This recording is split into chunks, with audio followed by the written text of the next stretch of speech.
انسانی تکریم کے حوالے سے قرآن کریم سے ہمیں کیا روشنی ملتی ہے؟ بسم اللہ الرحمن الرحیم۔ ڈاکٹر صاحب، قرآن مجید صحیفہ رشد و ہدایت ہے اور جا بجا زندگی کے ہر زاویے کے ساتھ ساتھ خاص طور پر تکریم و تقدیس انسانیت سے متعلق سبحان اللہ، صراحتاً، وضاحتاً اور احسن بیان موجود ہے۔ سورہ بنی اسرائیل جس آیت کے جانب آپ نے صرف اشارہ فرمایا، اللہ تعالیٰ نے ارشاد فرمایا آیت نمبر 70 کے اندر، وَلَقَدْ كَرَّمْنَا بَنِي آدم، ہم نے اولاد آدم کو تکریم بخشی۔ کیا بات!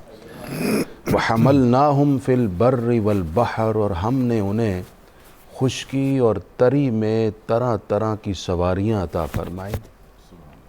وَرَزَقْنَاهُمْ مِنَ الطَّيِّبَاتِ، اور ہم نے انہیں پاکیزہ اور عمدہ رزق عطا فرمایا۔ سبحان اللہ، سبحان ایک ایک لفظ انسانی تکریم پر شاہد اور عادل ہے۔ اور ساتھ فرمایا وَفَضَّلْنَاهُمْ عَلَى كَثِيرٍ مِّمَّنْ خَلَقْنَا تفضیلا، اور ہم نے انسان کو جملہ مخلوق پر فضیلت اور برتری عطا فرمائی۔ سبحان اللہ، سبحان۔ یہ کیسی عمدگی ہے اور کتنا احسن انسان کا اعزاز ہے جو اللہ تعالیٰ نے اس کو جملہ مخلوق پر عطا فرمایا۔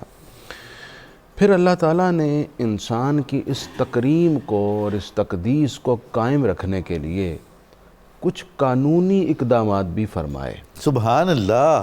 اور اپنی کتاب کے ذریعے اور رسولان نظام کے ذریعے سے ایسے قوانین اور ضابطے عطا فرمائے کہ انسانی تکریم برقرار رہے۔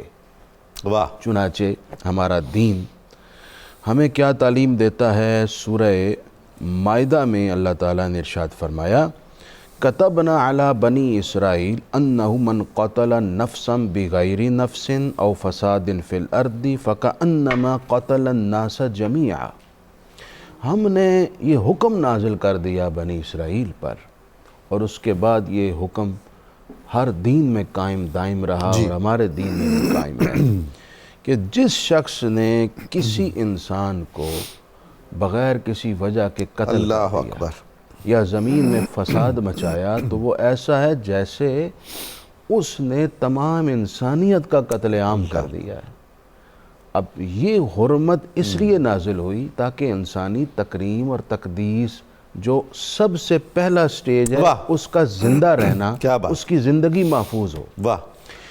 آپ جانتے ہیں تاریخ ان واقعات اور ان المناک حادثات سے بھری ہوئی ہے کہ لوگ اپنے بچوں کی روزی روٹی اور ان کے اخراجات کو لے کر اور یہ سوچ کر میں کیسے پرورش کروں گا زندہ درگور کر دیا، اللہ اکبر، اللہ اکبر، یا بیٹیوں کو اپنے لیے عار اور شرمندگی سمجھ کر زندہ دفن کرتے تھے۔ اور میں یہ جب واقعات سنتا ہوں، ابھی کل پرسوں کا ہی ایک واقعہ، کسی شہر میں ایک سکول پرنسپل اپنے بچے چھوٹے سے نہر میں خودکشی کر لی۔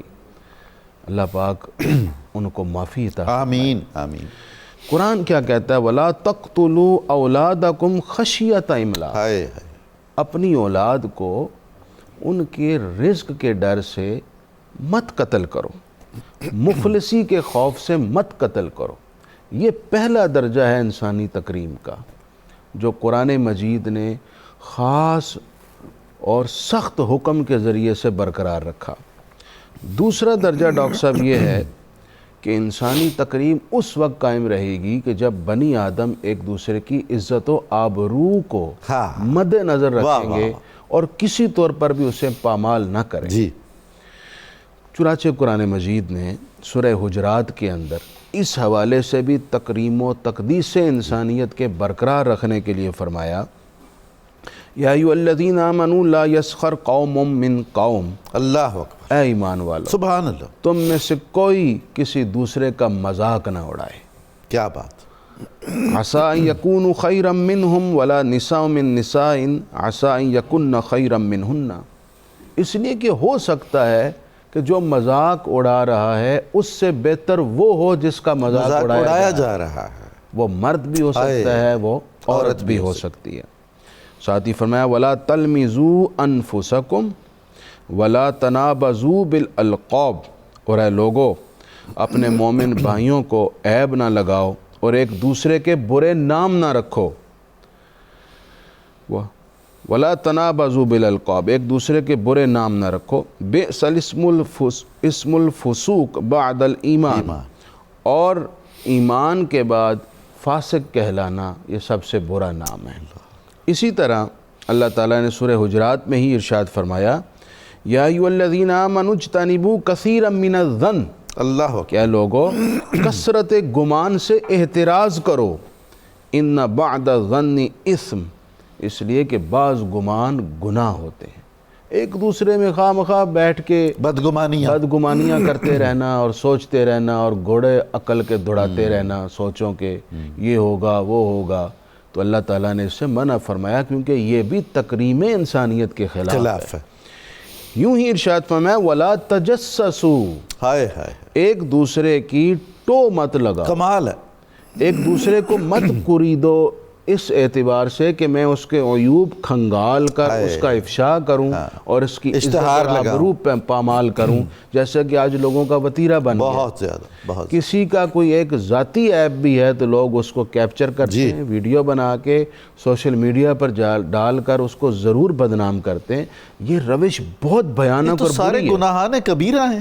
سر ڈاکٹر صاحب، آپ یہ لوگ سوچنا بھول گئے ہیں، ہمارا دین کہتا ہے من سترہ سترہ اللہ یوم القیامہ، جس نے کسی کی پردہ پوش کی قیامت کے دن اللہ اس کی پردہ پوشی فرمائے گا، لیکن جس کی آپ عیب جوئی کریں اور اس کا افشا کریں گے، پردہ دری کریں گے، آپ سوچتے نہیں کہ اس کی زندگی ختم ہو جاتی ہے۔ آپ کے سوشل میڈیا ڈال دینے کے بعد اس کے بعد اس کی کیا زندگی ہوگی؟ جی ہاں، وہ اپنے بچوں کے، فیملی میں، سوسائٹی میں کیسے سروائیو کرے گا؟ تو ایسا گناہ جس کا تعلق یا ایسا عیب بندے کی ذات کے ساتھ ہے، اس کو چھپانے کی کوشش کیجیے۔ ہاں، جس میں ملت کا نقصان ہو، قوم کا اجتماعی نقصان ہو سکتا ہو، وہ آپ ضرور سامنے لائیے تاکہ اجتماعی نقصان نہ ہو۔ ایک بات میں اور کروں گا اور بات ختم کر لوں گا۔ یوں ہی اللہ تعالیٰ نے انسانی تکریم کو قائم رکھنے کے لیے فرمایا وَلَا يَغْتَبْ بَعْضُكُمْ بَعْضًا، ایک دوسرے کی غیبت نہ کرو، اور سب سے خاص بات اللہ تعالیٰ نے انسان کو حق ملکیت دیا جو تکریم کے لائق ہے۔ بے شک ارشاد فرمایا یا ایھا الذین آمنوا لا تاکلوا اموالکم بینکم بالباطل، ایک دوسرے کے مال ناجائز طریقے سے مت کھاؤ، نہ زمین پہ قبضہ کرو، نہ جائیداد پہ قبضہ کرو، نہ وراثت کو اپنی ذات تک محدود رکھو اور دوسروں میں تقسیم نہ، کسی بھی طریقے سے اس کو اس کے حق ملکیت سے محروم نہ کرو، تاکہ اس کی تکریم کا حق جو ہم نے اسے دیا ہے وہ پورے طریقے سے برقرار رہے۔